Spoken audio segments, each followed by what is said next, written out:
When Allah says, get young people married, or get non-married people married, allow them to get married, this is a broad commandment. And who does it apply to? You would think it applies to people, okay, once this boy has graduated from school, once he's got a good job, once he's got a good amount of savings, once he's got a little bit of the return on investment paid back to his parents, everybody else in the family is taken care of, then we'll think about getting him married. Because if we get him married right now, all of his attention will go to his wife. We're not going to get anything. So this is our son, this is our investment. We need to get our money's worth first before we allow him to get married. And even when we do get married, this needs to not just be a matter of our material gain, this is a matter of family pride. We need to make sure that's someone that we can show off, someone that we can be proud of and take lots of pictures and be able to show that we married in an upper class family, etc., etc. So the considerations for how you get somebody married, you put age restrictions on your men and your women, as a matter of fact. And for women, it's the exact opposite. In many families, the moment she turns into a teenager, they start getting like, I need to, get rid of my responsibility. It's like a disease in your home that you want to just get rid of, that you want to throw this girl out. And there are young women that are depressed because their fathers and their mothers, all they talk about is, you're still sitting at home. You're not getting married. You're still sitting at home. And on the other hand, the opposite is these young men that want to get married, and the parents say, no, not yet. You're not ready. You're not ready. Look at what the ayah does. وَالصَّالِحِينَ مِنْ عِبَادِكُمْ وَإِمَائِكُمْ. Even get the good among your slave men and women. Back then, there was a slave society too. And the people that are making virtually no money are the slaves. Allah says, get them married too. So the rationale that somebody has to be at a certain economic status before you think about marriage was crushed by one statement, removed from the equation. The only thing mentioned in the equation is, are they of the age? Should they be married? And the second is they're salihin, they're good people. Good means they're good with Allah, also means they're mature, they're ready. They're of the age. And then Allah Azza wa Jal adds to that, because there are people who still consider these matters. إِن يَكُونُوا فُقَرَاء يُغْنِهِمُ اللَّهُ مِنْ فَضْلِهِ.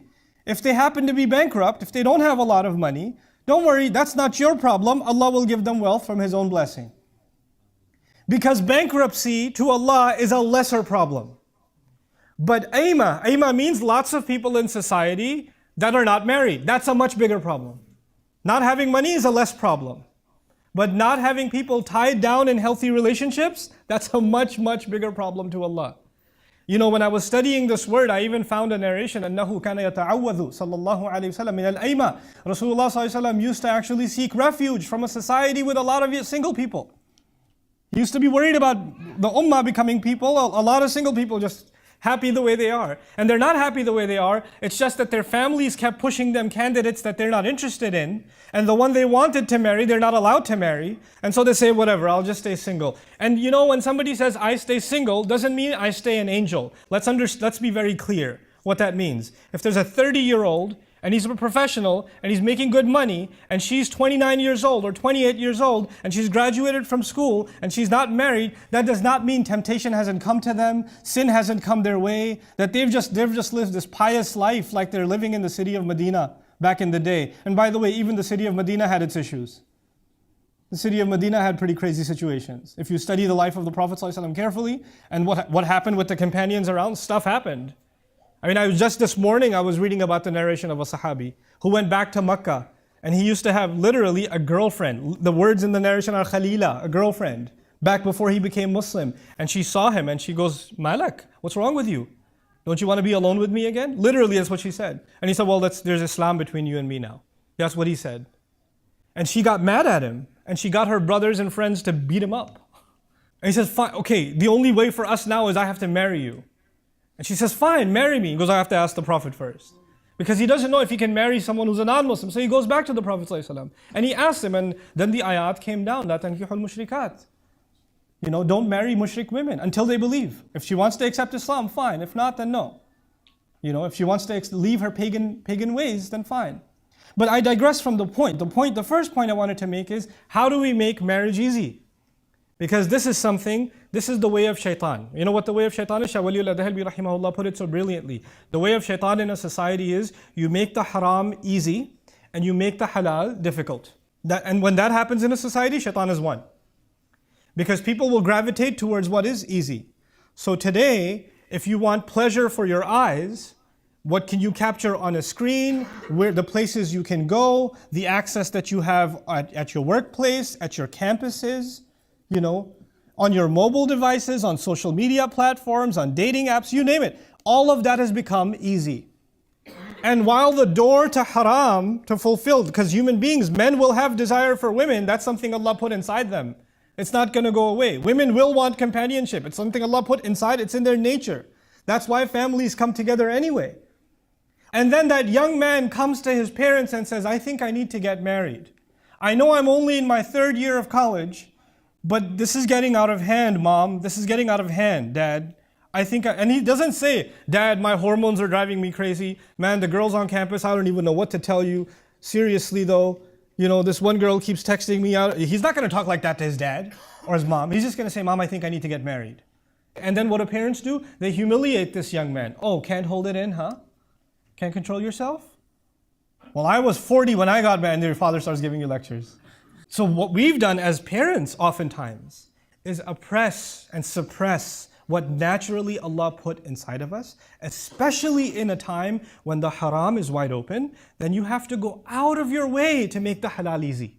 You can only battle the haram by opening the doors to the halal. And to be able to say to our young men and women, this door is open for you. Before you ever even think about making a mistake, come talk to us, let us know. You know you wanted your son or daughter to marry somebody within the race, within the city, within the village, you know, within the extended cousins, God knows what you had in mind for them. You had all these dreams for them. If you wanted to have them marry within the village, why didn't you stay in the village? Why did you bring them here? Why did you let them go to college? Why did you let them see the world? You were trying to pretend that the world is still what it was. It's not. The world has changed. The world was even different from the Meccan Sahaba. When they moved to Medina, the Sahaba noticed, these are not like women of Mecca. This is different. Society was different for them. When people migrate, there's a new society. And we have to adapt to that. And to refuse to accept that is a form of oppression. It actually goes against the ayah that says, allow people to get married. Open that door up. When some proposal comes your way, you have daughters. Like I have daughters. May Allah Azza wa Jal help all of us who have daughters. If you have daughters and some proposal comes, she's of the age, it's a good match, she likes him, it's okay to ask, do you like him? It's not haram to ask, it's actually an important thing to ask, do you like him? She says, I don't like how he looks. Done, finished. You can't force them anymore. I'm not attracted to him. Astaghfirullah. That will come, Allah will put it in your heart. No, it won't. That's not how it works. If she says, I don't like him, he's too fat, he's ugly, I don't like his personality, whatever she says, she doesn't even have to give you a reason. She doesn't. She could just say no. That's it. And by the way, later on in this ayah, I won't get time to get to it, but I'll just refer to the phrase, وَلَا تُكْرِهُ فَتَيَاتِكُمْ عَلَى الْبِغَاءِ. Don't force your young girls to rebellion. That's the phrase in the Quran. And the immediate interpretation actually of it was, don't make young women go into prostitution.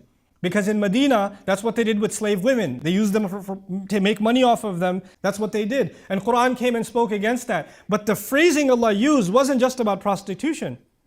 He made it wide open. Why is it wide open? When you force a woman to get married to someone she doesn't want to marry, when you put emotional pressure on her and say, if you don't marry him, nobody's going to marry you, your family's going to be humiliated, we've already printed the cards. When you do this kind of thing to your girls and you get them married, and then emotionally they're not in that marriage, they're still human beings. A human being still needs companionship. A human being still wants somebody who they can be attracted to, who they can find comfort in. That desire does not go away. And that desire will now be fulfilled by fantasy, by them thinking about things, by late night going on social media, by other things. You forced them into rebelling against Allah because you forced them into a marriage they didn't want to begin with. This is لا تكرهوا فتياتكم على البغاء also. Don't push this on your daughters. This is about men and about women. The young men of our community actually have to now stand up for themselves. and have to say, I'm ready to get married. And I have somebody in mind. And that's the next thing I want to share with you.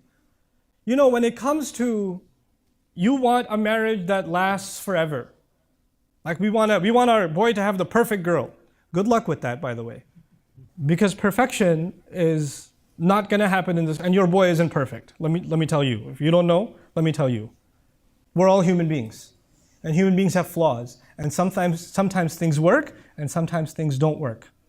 But let me tell you, when a young man and a young woman are old enough to get married, that actually means they're old enough to make their own choice. Let me repeat myself.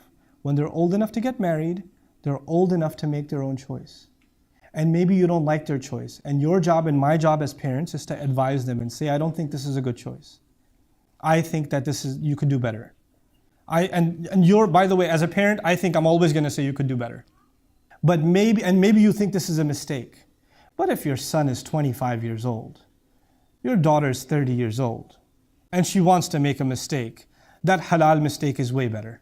That halal mistake is way, and maybe things don't work out in 3 years. That's still better than you refusing, because I have seen enough cases. I don't talk in theory. I'm talking based on what I've seen, the conversations I've had with people, with real Muslim families around the world, especially around the United States and Canada, where people are, this man comes and says, I want to marry this girl. The father says, no, you're not from the same country, you're not from the same culture or whatever.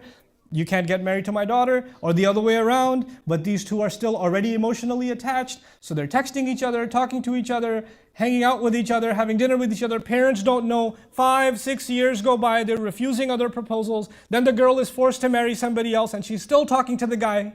And all of this was that evil, that this whoever she married didn't deserve this. But all of that evil was created by the stubbornness of parents who didn't realize that their children live in a different time. Where allowing marriage first is a bigger priority than anything else. You have to understand, when these ayat came down, they came down in Medina. And the Arab people of the time especially were very tribal. They wanted to maintain their nasab at all costs. So marrying outside your tribe was not a common thing. But now the Sahaba are in Medina, and they're outcasts from their own city anyway. And a lot of the people that were in Medina, they've accepted Islam, so they're outcasts from their own tribes. So they're going to be marriages outside of their culture. You have to understand, it's not just an Arab marrying an Arab. This is a Hudali marrying someone from Taif, or somebody, there's all this intertribal marriage happening, which is a big deal to them. It's as big a deal today than a Pakistani marrying a Bangladeshi, astaghfirullah al-azim. Or a Lebanese marrying an Egyptian. Inna lillahi wa inna ilayhi raji'un. How can that be? This was a big deal to them. But Allah said, no, forget all of that. Just make sure that marriage itself becomes easy. Just that much. And Allah will take care of the rest.